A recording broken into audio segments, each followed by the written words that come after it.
Hindi club में फिर से आपका एक बार स्वागत है। ये वीडियो विशेष रूप से बिहार में जो अतिथि शिक्षकों की बहाली होने वाली थी उसके बारे में है। ये न्यूज़पेपर कटिंग आज का यानी 23 जनवरी 2019 दैनिक भास्कर का है।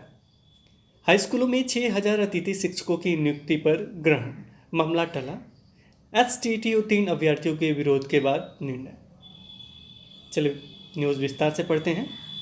पटना, राज्य के हाई स्कूलों में शिक्षकों की कमी दूर करने के लिए अतिथि शिक्षक रखने की योजना पर ग्रहण लग गया है। इंटर स्तरीय स्कूल की तर्ज पर ही अतिथि शिक्षकों को जिला स्तर पर सूचीबद्ध कर संबंधित स्कूलों को उपलब्ध की योजना थी। लगभग 6000 अतिथि शिक्षकों को रखने की तैयारी कर ली गई थी। एसटीटी उत्तीर्ण प्रशिक्षित अभ्यर्थियों के विरोध के बाद माध्यमिक शिक्षा निदेशालय से हाई स्कूलों में अतिथि शिक्षक रखने संबंधी आवेदन मांगे जाते हैं। इसके पहले ही यह मामला खटाई में पड़ गया। शिक्षा विभाग के अधिकारी के अनुसार एसटीटी उत्तीर्ण अभ्यर्थियों के विरोध के कारण ही फिलहाल हाई स्कूलों में अतिथि शिक्षक रखने का मामला टल गया है। समान काम समान वेतन मामले पर सुप्रीम कोर्ट में सुरक्षित रखा गया फैसला आने के बाद ही नियमित शिक्षकों की बहाली प्रक्रिया शुरू होगी। उच्चतर और उच्च माध्यमिक हाई स्कूलों में शिक्षक बहाली के एसटीटी यानी विशेष शिक्षक पात्रता परीक्षा 2011 में ली गई थी। एसटीटी उत्तीर्ण अभ्यर्थियों द्वारा हाई स्कूलों में अतिथि शिक्षक रखने का विरोध किया जा रहा है। एसटीटी उत्तीर्ण अभ्यर्थी संघ के संयोजक आदित्य नारायण पांडे का कहना है कि 15,000 वैसे एसटीटी उत्तीर्ण हैं जो बीएड प्रशिक्षित हैं। 25,000 शिक्षकों की कमी है। हाई स्कूलों में शिक्षकों की कमी है, खासकर गणित, अंग्रेजी, विज्ञान विषयों में काफ़ी अधिक कमी है। राज्य में उच्च और उच्चतर माध्यमिक शिक्षकों में लगभग 25,000 शिक्षकों की कमी है। इसमें हाई स्कूलों में लगभग 17,000 शिक्षकों की कमी है। तो ये था न्यूज कि किस कारण से वो टल गया। तो देखा जाए तो जो अभी आप लोगों को लग रहा था कि हाई स्कूल में 6,000 अतिथि शिक्षकों की नियुक्ति होगी, तो इस पर अब लग गया है ग्रहण। वजह आपका एक ही है कि एसटीटी उत्तीर्ण अभ्यर्थी ने इनका विरोध किया था। बहुत पहले का न्यूज़ है कि ये लोग विरोध करने पटना भी गए थे। इसके बाद आगे हम लोग देख रहे हैं कि इसमें आगे लिखा गया है कि 5600 उच्च एवं उच्चतर माध्यमिक स्कूल है राज्य में, 13,000 उच्चतर माध्यमिक स्कूल है, 37,000 नियोजित शिक्षक हैं, जबकि 7,000 पूर्ण वेतन मान वाले शिक्षक हैं। जिला स्तर पर आवेदन की थी योजना। अतिथि शिक्षक रखने के लिए जिला स्तर पर आवेदन किया जाना था। बीएससी, बीए, बीकॉम के साथ बीएड उत्तीर्ण और इससे अधिक उच्चतर डिग्रीधारियों को प्राथमिकता देने की योजना थी। गणित, भौतिकी और रसायन शास्त्र विषय के लिए योग्य अभ्यर्थियों की अनुपलब्धता की स्थिति में संबंधित विद्यालय में उपलब्ध रिक्त और स्वीकृत पद की सूचना देते हुए एमटेक या बीटेक योग्यताधारी अभ्यर्थियों की सेवा ली सकती थी। देखिए, ये तो मुझे लग रहा है कि ये 10+2 का बातचीत चल रही है, क्योंकि यहाँ गणित, भौतिकी, रसायन शास्त्र और बायोलॉजी वगैरह की जब चर्चाएं होंगी, मतलब अलग अलग सब्जेक्ट की, तो ये हाई स्कूल का ना होकर इंटर का होना चाहिए, 10+2 का। अथर्व अतिथि शिक्षकों की अंतिम सूची तैयार करना था। अतिथि शिक्षकों को प्रतिदिन 800 रुपये दर से शिक्षा विभाग परिश्रमिक देना था। तो परिश्रमिक तो ठीक है, लेकिन जो न्यूज़ ऊपर का दिखाई दे रहा है वो 10+2 का है। यहाँ केवल गणित और विज्ञान की चर्चा होनी चाहिए था और इंग्लिश की। मध्य विद्यालय हाई स्कूल बनने पर शिक्षक नहीं बढ़े हैं। सरकार का लक्ष्य है कि सभी मध्य विद्यालयों को हाई स्कूल में उत्क्रमित कर दिया जाए। इस साल भी सरकार ने कम से कम 1,000 मध्य विद्यालयों को हाई स्कूल में उत्क्रमित करने का लक्ष्य रखा है। हाई स्कूलों में परिवर्तन के बाद भी आवश्यक शिक्षक नहीं मिले। शिक्षकों की कमी से पढ़ाई बाधित है। इंटर स्तरीय स्कूल में रखे हैं 4200 अतिथि शिक्षक। राज्य के उच्चतर माध्यमिक इंटर स्तरीय स्कूलों में 4200 अतिथि शिक्षकों को रखा गया है। उच्चतर माध्यमिक स्कूलों में 4200 अतिथि शिक्षकों के लिए राज्य भर में गणित, विज्ञान सहित विभिन्न विषयों के अतिथि शिक्षकों के लिए 4,74,000 आवेदन मिले हैं। इनमें से कई अतिथि शिक्षकों ने स्कूल जाने से मना कर दिया है। अभी देखा जाए तो इंटर स्तरीय में जो बहाली हुआ था उनका भी अभी पेमेंट का अभी प्रॉब्लम ही है। पेमेंट का हो सकता है फरवरी में या मार्च तक मिल जाए इन लोगों का पेमेंट, लेकिन अभी विस्तृत रूप से ऐसी कोई सूचना नहीं है।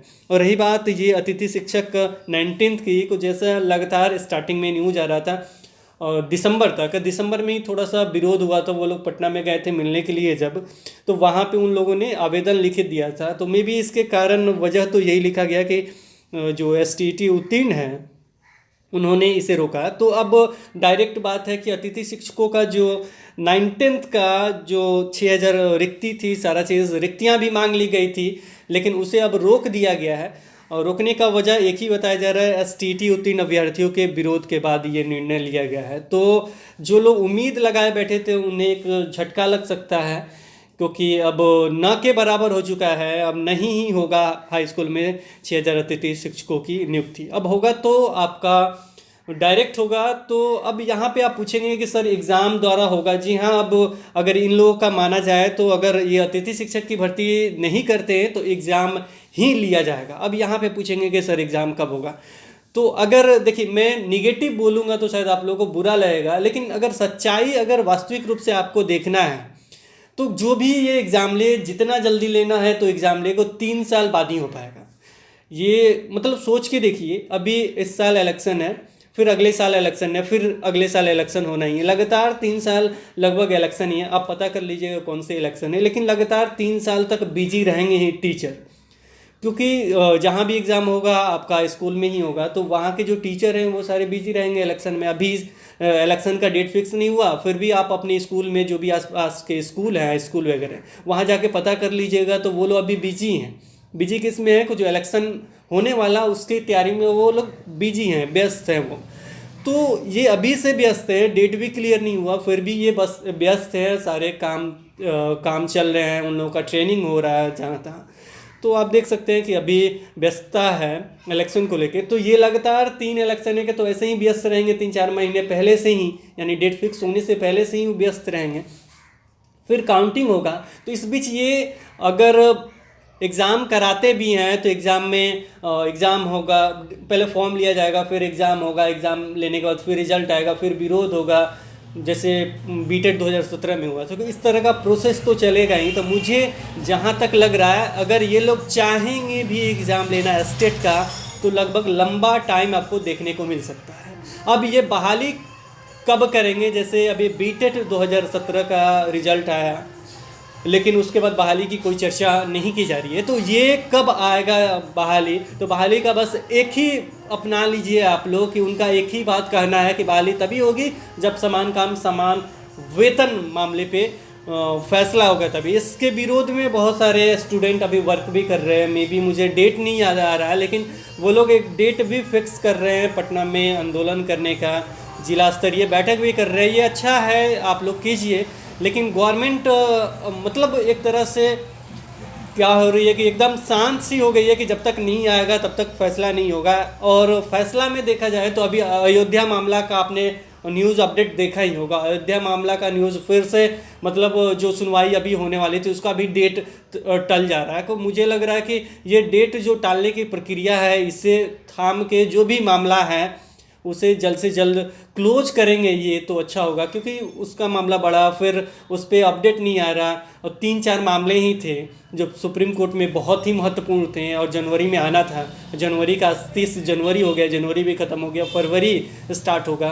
तो ये कब फैसला देंगे, क्या करेंगे। अगर वास्तविक रूप से देखा जाए तो 2 बातें यहाँ सामने आती है। ये बुरा मत मानिएगा, निगेटिव थोड़ा सा मैं बोल रहा हूँ, लेकिन बुरा मत मानिएगा, मे भी आपको बुरा लगेगा ही। देखिए अभी इलेक्शन है तुरंत, मुझे जहाँ तक लग रहा है कि ऐसा भी हो सकता है कि इलेक्शन के बाद ये फैसला वगैरह का कुछ चर्चा हो, ऐसा हो सकता है। पहले आ जाए तो बहुत अच्छी बात है, बहाली की चर्चाएं होंगी और आप लोग संगठित हैं ही, तुरंत विरोध कीजिएगा, निश्चित हैं ही। आप लोग एक काम अच्छा कर रहे हैं कि आप लोग संगठित हैं और जहाँ तहाँ थोड़ा बहुत न्यूज़पेपर वगैरह में आ रहे हैं, ये चीज़ अच्छा है, क्योंकि एक्टिविटी होने से गवर्नमेंट के नज़र में रहता है कि हाँ ये चीज़ है। मैं मानता हूँ कि वो बहाली वगैरह करने में बहुत ही देर करेंगे, जब तक फैसला नहीं आएगा तब तक तो नहीं करेंगे, ये लगभग उनका फिक्स ही है।